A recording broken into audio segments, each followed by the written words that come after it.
Hey there, it's Lisa Wilbur recording in Ware, New Hampshire.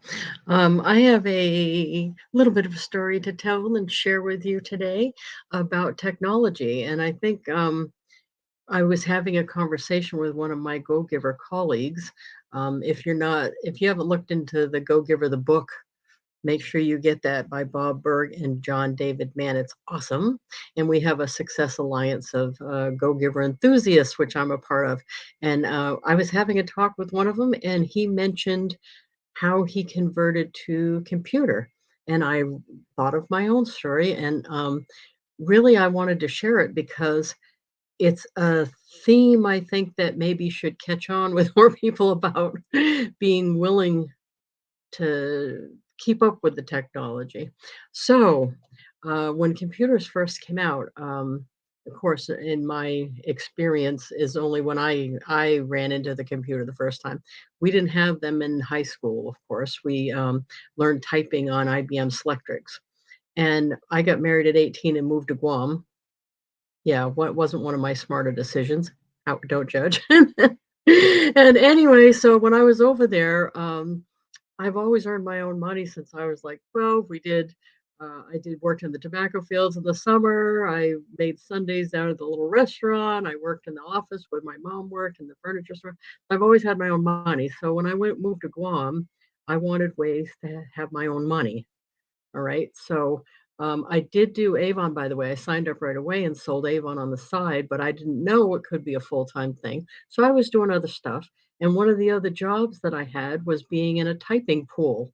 So there was a whole bunch of us in a typing pool, and it was in the contracts division where they did construction contracts and stuff like that. And there was like 5 or 6 of us, and back then, you had your own IBM Selectric and, the little ball that twirls around and the ribbon and stuff, but with a government, job, they had colored tissues and carbon paper. So when you made a mistake, you had to go erase down 4 or 5 different colored tissues and retype it with the carbon paper. Well, I'm sorry to admit that I'm not that great of a typist, so this was a major problem for me.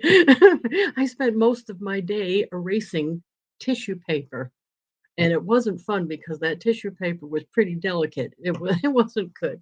So anyway, fast forward a little bit. So I'm down there for a couple months. They're building this thing with a big thing in it, and they were looking for volunteers. And what it was is a Wang computer, and it was a big room full of Wang computer, and it had a little station for a person, and they wanted to train one of us to use it. And the thing that they built around it was the air conditioning. We didn't have air conditioning in the regular room. And I'm thinking to myself, wait a minute here. They said, if you make a mistake, you just fix it and reprint it.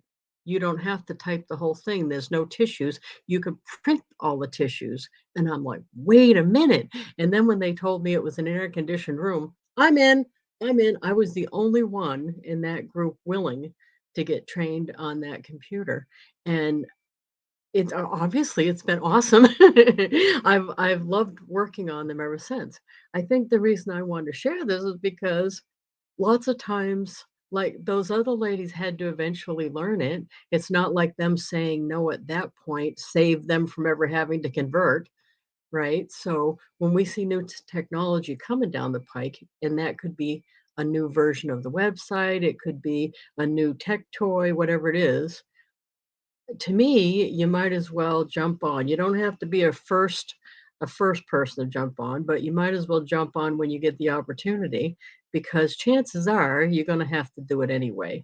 I mean, think about this. When we went from horses to cars, cars weren't that great at the beginning, but they didn't say, "You know what? Here's your horseback." No, they didn't. They just said, "Well, we'll have to get better with the car thing." And that's true with the website. That's true with the phone. That's true with the computers. Everything is going to get better over time, and you just have to give it a little bit of time. But I'm so glad that I'm not a first adopter. I know that, but I usually try to jump on when I see something changing because I know they're not going back. They're not going back the old way. So you might as well find what's good about this and capitalize on it. So anyway, that's my tech story I wanted to tell you, and I hope you pop back on for more stories later. Thank you.